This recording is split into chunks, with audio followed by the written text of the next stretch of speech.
में चोर घुसे हैं और 17-18 मिनट में वो तोड़ ताड़ के सब कुछ लेके चले गए। सारा जेवर था, उसमें ज्यादा कैश नहीं था। कैश इतना होगा जो 4 से 5 हजार, ज्यादा कैश नहीं था। वो 786 के नोट रखे थे, वो थे। और हमारा सोना था और चांदी था। ताला तोड़ के अंदर घुसे हैं, तसल्ली से उन्होंने अलमारियां तोड़ी है, अलमारी के लॉक तोड़े हैं, सारा काम करके अपना जब निकले पूरे हमारे चादर में लपेट के। हमारे बिल्डिंग में पूरे फ्लैट कितने हैं? टोटल फ्लैट है इसमें 9। तो 9 एक जिसमें चोरी हुई, तो बाकी के जो 8 फ्लैट है उसमें किसी को पता नहीं चला? किसी को पता नहीं चला, सबकी कुंडी लगा रखी थी, ऊपर से लेके नीचे तक सब में पहले उन्होंने कुंडी लगाई, उसके बाद उन्होंने चोरी करी। हो सकता है बिल्डिंग का भी हो सकता है, बाहर का भी कोई हो सकता है, हमारे जान पहचान में भी हो सकता है।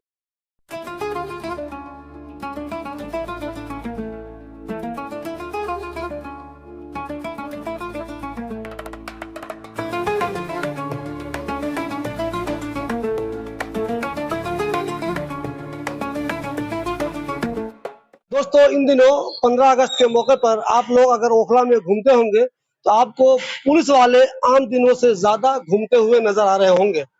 खास तौर पर रात में हर जगह पुलिस बैरिकेडिंग किए हुए रहती है और लोगों को चेक करती है। पुलिस ये कहती है कि बाइक बहुत चोरी हो रही है, उस पर कंट्रोल करने के लिए हम ऐसा कर रहे हैं।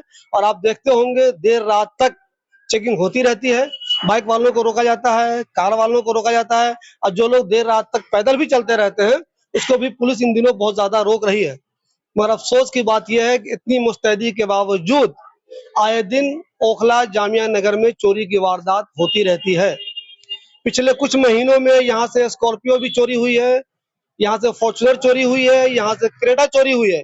और अभी मैं जहाँ पे हूँ शाहीन बाग के सी ब्लॉक में, तैयब मस्जिद के ठीक पीछे का इलाका है। ये वाली जो बिल्डिंग है उसके सेकंड फ्लोर से लगभग 15 लाख रुपए के जेवर की चोरी हो गई है आज ही सुबह में। अपना नाम बताइए आप। मोहम्मद शहजाद। शहजाद साहब, आपके घर से लगभग जो चोरी हुई है वो कितने सामान चोरी हुए होंगे? सारा जेवर था, उसमें ज्यादा कैश नहीं था। कैश इतना होगा जो 4 से 5 हजार, ज्यादा कैश नहीं था। वो 786 के नोट रखे थे, वो थे। और हमारा सोना था और चांदी था। ये किस वक्त हुआ है? ये टाइम है 4:25 से लेके और 4:42 तक का टाइम फुटेज में है। सीसीटीवी में जो हाँ देखा आपने जी। जी, वो टाइम है। उसमें चोर घुसे हैं और 17-18 मिनट में वो तोड़ ताड़ के सब कुछ लेके चले गए। वो आए उस साइड से थे, इस गली से, और निकल गए इस गली अच्छा, से। सीसीटीवी में आता हुआ दिख रहा है आता और हुआ जाता हुआ दिख रहा है। जाता हुआ दिख जी। रहा है। अच्छा, वो फजर का टाइम है, लेकिन फिर भी कैसे हिम्मत की हम यहाँ थे नहीं, हमारा भाई जिसमें चोरी हुआ जिस रूम में उसमें आप थे नहीं? वो बड़े भाई का फ्लैट है हमारे, जी। वो बड़े भाई हमारे दूसरे वाले घर पे थे, वो मटेरी वाली गली में। और रात ऐसा हुआ कि हमारे भाई का किसी लड़का हुआ है, तो वो उधर ही थे पूरी फैमिली। इस वजह से यहाँ ताला लग रहा था, पहली बार ताला लगा है, उसी वक्त ये सारा कांड हो गया। तो ये बताइए, पहली बार उस रूम में ताला लगा, एक दिन के लिए वो कहीं गए अपने दूसरे वाले घर में, उसी दिन वो चोर उसमें आ गया, तो क्या कुछ शक भी हो सकता है? कोई रेकी कर सकता है या कोई अपना जानने वाला हो जो उसको बता सकता है? हो सकता है बिल्डिंग का भी हो सकता है, बाहर का भी कोई हो सकता है, हमारे जान पहचान में भी हो सकता है, क्योंकि हम बहुत पुराने लोग हैं यहाँ के। हमारे जानने वाले भी हजार लोग हैं कि हम कहाँ रहते हैं, कहाँ जाते हैं, सबको पता है। हम पूरा इसी एरिया में रहते हैं, हम ज्यादा दूर है, हमारा काम नहीं है, हम यही लोकल के काम है हमारा। तो क्या उसने, मुझे ये बताइए, ताला जो बाहर से लॉक था उस दिन, तो क्या तोड़ दिया उसको? वो ताला तोड़ के अंदर घुसे हैं, तसल्ली से उन्होंने अलमारियां तोड़ी है, अलमारी के लॉक तोड़े हैं, सारा काम करके अपना जब निकले पूरे हमारे चादर में लपेट के। हमारे नए कपड़े थे, बच्चों के, भाभी के नए कपड़े, तो वो तक ले गए सोने के साथ। तो इस बिल्डिंग में पूरे फ्लैट कितने हैं? टोटल फ्लैट है इसमें 9।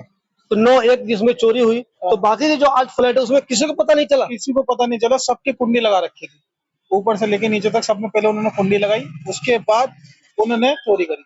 देखिए दोस्तों, एक चीज गौर कीजिएगा, आमतौर पे जो घरों में चोरी होती है तो चोर ये वाली टैक्टिक जरूर अपनाते हैं। वो जिस रूम में चोरी करते हैं वो उसके अलावा जितने फ्लैट होते हैं उनमें वो बाहर से लॉक कर देते हैं, ताकि अगर किसी भी फ्लैट वाले को शक हो किसी रूम में कुछ हो रहा है, चोरी हो रही है, तो बाहर निकल ही नहीं सके। तो ये टैक्टिस इस वाले चोर ने अपनाया है। इस सिलसिले में FIR करवा दिया आपने? FIR करा दी है, और उसकी कॉपी के लिए मेरे पास फोन आया, मैं कॉपी लेने जा रहा था, उनका सुबह सर्वर डाउन था, तो अब जाके उनको FIR दर्ज हो गई है हमारी, और उसकी कॉपी लेकर आनी है। पुलिस से अब तक, जब से जितने घंटे चोरी हुई है आपकी, अब तक पुलिस से आपको मुकम्मल मदद मिल रही है? अभी तक तो मुकम्मल मिल रही है, अब आगे की कार्रवाई तो है। जितनी फुटेज हमसे निकली हमने वो फुटेज निकाल के उन्हें दे दी है। अब सरकारी कैमरे की जो फुटेज है वो हमारी इतनी अनुरोध है कि वो निकाल के देते हैं। अच्छा, सीसीटीवी में कुछ दिख रहा है क्या? चेहरा वगैरह कुछ नजर आ रहा है? चेहरा दिख रहा है, क्लियर चेहरा नहीं है, और चेहरा क्लियर नहीं दिख रहा है, मतलब उसकी बॉडी बॉडी से पता चल रहा, थोड़ा चेहरा दिख रहा है, मैं क्लियर नहीं है कि आज जैसे हमारी फुटेज में क्लियर आता फोटो वो नहीं है। अच्छा, चोर कितने थे? फुटेज में कितने लोग नजर आ रहे हैं? दो है। दो है। दो है, वो भी दोनों ही दिख रहा है रूम में जाता हुआ, दोनों दिख रहे हैं जाते हो, दोनों ही साथ आते हैं, उतरते हुए भी दिख रहे हैं। आमतौर पे आप देखते होंगे चोरी के बाद चोर की फुटेज सीसी फुटेज में आमतौर पे आ ही जाती है, बहुत सारी जगह आ जाती है। तो ज्यादातर लोग इंडिविजुअल अपना सीसीटीवी भी लगाए रहते हैं, गवर्नमेंट के सीसीटीवी भी लगे हुए हैं। मगर अफसोस की बात यह है कि इसके बावजूद भी कभी कभी चोर को पकड़ने में पुलिस के लिए बहुत मुश्किल हो जाती है। अभी कुछ दिनों पहले आप लोगों ने देखा होगा, एक महिला सांसद का चैन स्नैच हो गया, उसमें 200 पुलिस वालों ने मेहनत की और 500 फुटेज देखे गए। 200 पुलिस वालों ने मेहनत की, 500 फुटेज देखे गए और 48 घंटे के अंदर अंदर वो स्नेचर गिरफ्त में आ गया, यानी कि पुलिस ने उसको गिरफ्तार कर लिया। अगर आम लोगों के लिए भी इतनी ही मेहनत कर ली जाए तो जिनके घर में चोरी होती है तो उनका सामान बरामद हो सकता है।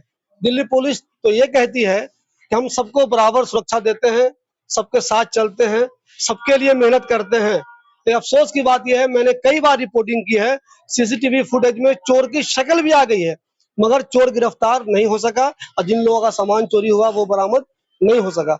इस सिलसिले में पुलिस से आप क्या मदद की उम्मीद करेंगे, रिक्वेस्ट करेंगे? पुलिस जो हमारा सामान गया है हम तो उससे जल्दी से चोरों को पकड़े और हमारा सामान हमें मिल जाए।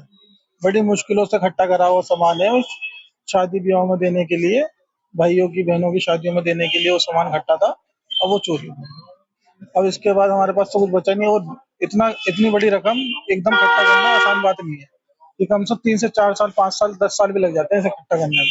इतना पैसा होना भी चाहिए। हमारा काम इतना तगड़े है नहीं कि हम इसे कर लें। पुलिस से इतनी है दरख्वास्त के वो हमें मदद करते हैं हमारी, कि हमारा सामान हमें वापस करवाते हैं। सोने के साथ उसकी पर्चियां भी थी उसमें, जो उसके क्या बिल थे, हाँ बिल थे उसके, वो बिल भी लेके साथ के साथ, वो बिल भी थी उसी के अंदर रखे, तो बिल भी लेके साथ। देखिए दोस्तों, 15 अगस्त की वजह से आप लोग अगर देर रात तक घूमते होंगे ओखले में तो पुलिस बहुत ज्यादा हर जगह मौजूद रहती है और लोगों को रोक रोक के वो चेक भी करती है। आम लोग बहुत दहशत में है, मुझसे कई लोग फोन करते हैं, कह रहे शिवली भाई ये पुलिस इतनी ज्यादा क्यों है? तो आमतौर पे टेंशन में आना चाहिए चोरों को, लेकिन ताज्जुब की बात यह है कि इतनी ज्यादा मुस्तैदी के बावजूद, पुलिस के गश्त के बावजूद पिछले कुछ दिनों से इस इलाके में पुलिस के आला अफसरान गश्त भी करते हैं कई पुलिस वालों के साथ मिलकर। इसके बावजूद चोर को किसी तरह का खौफ नहीं है।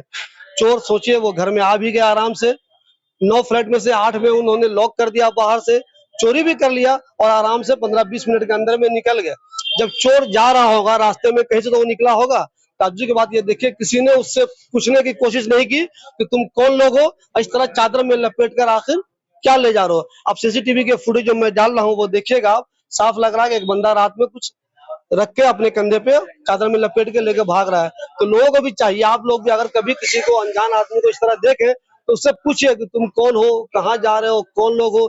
4 बजे रात में चोरी हुई है, लगभग 4 साढ़े 4 बजे, फजर की टाइम है, लोग जगना शुरू हो जाते हैं। कई लोगों ने उसे होता रास्ते में देखा भी हो, लेकिन किसी ने उससे नहीं पूछा कि आखिर तुम कौन हो।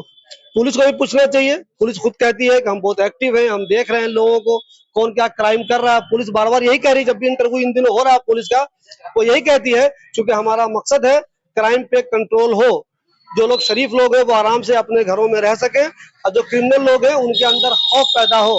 मगर इतनी मुस्तैदी के बावजूद भी क्रिमिनल में किसी तरह का या चोर उचक्कों में किसी तरह का कोई खौफ पैदा नहीं हो रहा है। मैं तो ये चाहता हूँ किसी ने अगर देखा हो, किसी ने ले जाते हुए या किसी की फुटेज में है, अगर आपके 4:30 से लेके आपका 5 बजे तक किसी की फुटेज में आता है, उमर डेयरी वाली गली तक हमारे पास फुटेज आई है, उसके बाद अगर किसी के पास फुटेज है वो खंबे की लाइन से निकला है, ये राइट में लेफ्ट में, ये अभी तक क्लियर नहीं हुआ।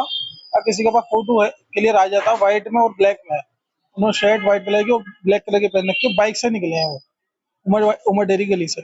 उसके बाद हमें पता नहीं वो कैसे गए, कहाँ गए हैं, उसके आगे फुटेज नहीं है, वो पुलिस के हाथ में है, वो कैसे निकालेगी। देखिए दोस्तों, ये टाइम तो बता ही रहे हैं आपको, तो आप लोग भी इस तरह के मामले में जो लोग सीसीटीवी लगाए हुए रहते हैं, टाइम आपको मालूम चल गया, डेट भी आपको मालूम चल गया, आज ही सुबह की है वो, तो ऐसे में आप भी मदद क्या कीजिए, क्योंकि ऐसी चीजें किसी और के साथ भी हो सकती है।